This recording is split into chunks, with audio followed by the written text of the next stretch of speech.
Hey guys, Latonia Evans here, realtor and CPA. I wanted to talk about something that's a hot topic, which is renting versus buying. And I know sometimes a lot of people don't think that they actually can afford to buy, but I'm gonna say if you can afford $1,200 a month in rent, you can likely afford to buy a home up to $200,000, possibly more depending on your interest rate. So I just want to walk you guys through a few of the different advantages of buying versus renting. So let's get started. So the first thing is going to be your upfront costs. In a renter scenario, you're going to have to pay your first, last, and security deposit. So let's just say the rent again is $1,200. That's going to be $3,600 that you're going to have to bring before you get your keys. In a buying situation, you will also have upfront costs. That's going to be your appraisal, inspection, and your down payment. And so your appraisal is going to be anywhere about $500, your inspection anywhere between $400 and $600, and then your down payment's going to vary depending on type of the loan you have. So if you have a VA loan, it'll actually be 0%. If you have an FHA, it'll be 3.5%, and it'll be different depending on what kind of conventional loan that you have. It could be anywhere from 3 to 10%. So let's just say in this scenario, your closing costs are about $13,000. So we've got $3,600 to get the keys and $13,000, right? Okay. So the next thing is going to be grants and programs. So grants and programs are, first home buyer programs, different types of grants that are available for buying. I'm talking to my Philadelphia people right now because right now there's the first Philly first time home buyer grant that gives you up to $10,000 towards your closing costs, $10,000. In a renter scenario, there generally are not grants or anything like that to get you into your apartment. Now, there may be like a landlord special where they offer, hey, we'll give you your first month free or we'll give you a gift card, but generally it's not gonna be $10,000. So same scenario, $13,000 minus 10, $3,000, $3,600 minus 0, $3,600, okay? Whoa, stop.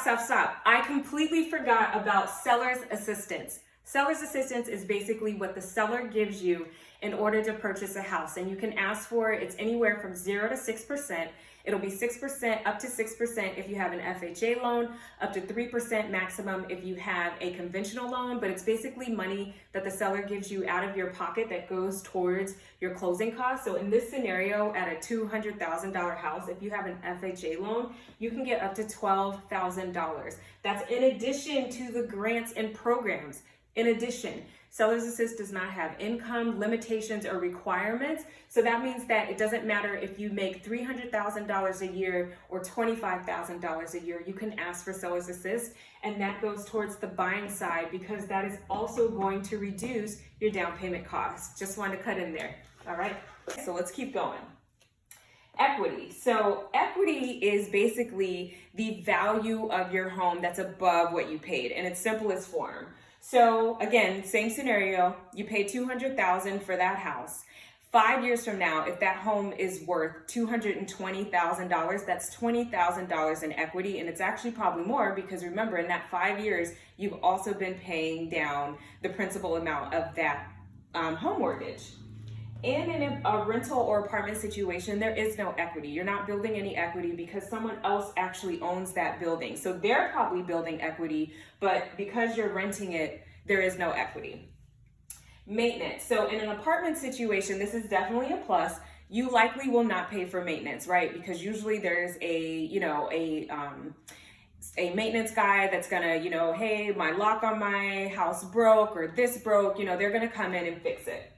In a buying situation, there may be times that you have to have maintenance, and that's going to depend. Every year, you may not have to replace or fix something, and some years you might. I always recommend that people put aside about $500 to $1,000 every year just for maintenance, right? And it's just, again, to have that kind of safety net, the same as you would anything else. If you have a car, hey, I may need new brakes or anything like that. So about $500 to $1,000 a year. And again, you may not use it. And, that's why a home inspection is so important in this process because you find out a lot of the things that the home may need. So you may actually get that as part of the deal up front. So if the home needs a new roof, you can ask for a new roof. Bam, the roof is replaced. You're not going to have to replace the roof for a long time. Monthly payment. So In a rental situation, your landlord has the right to increase your rent every single year if they feel like it. So $1,200 in rent.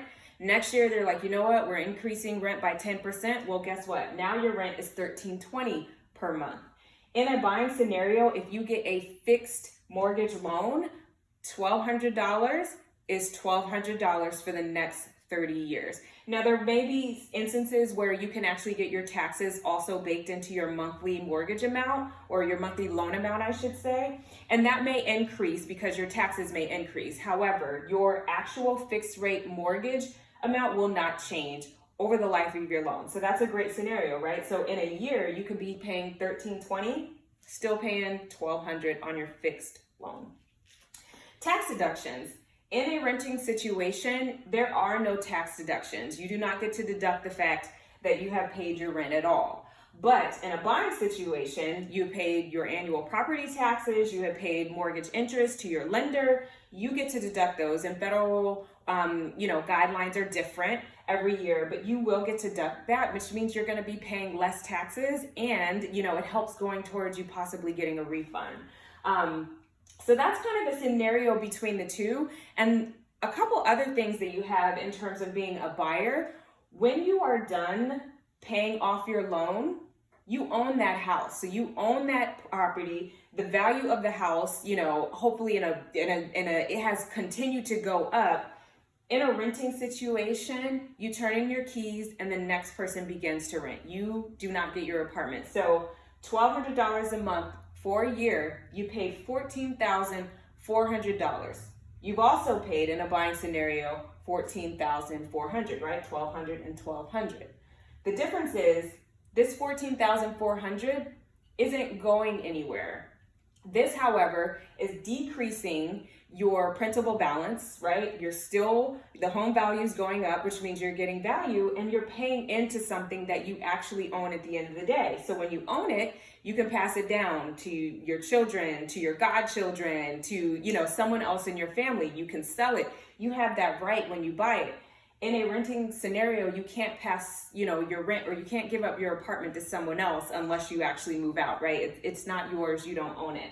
Another thing, in a buying scenario, you can do whatever you want. If you want to add something to the house, you want to change the flooring, you want to do everything, it's your house, you own it, you can do that. In a renter situation, you're going to have to give that apartment back exactly how you found it. So if you painted the walls red, they've got to go back white if that's how you got them. So just a couple different scenarios of things to consider. And again, if we go back to that first example, $3,600, $13,000, minus $10,000, $3,600, $3,000 to get you in a home that you own. So you're actually paying more to get into your apartment than you are to buy a home worth potentially up to $200,000, maybe more. So I just want to walk you guys through. I'm super advocate for buying your home. Again, I will say everybody is different. Not all scenarios work for everyone, but just want to let you guys know, just kind of walk through some of the scenarios here. All right. Watonia@gmail.com, 757-303-2592.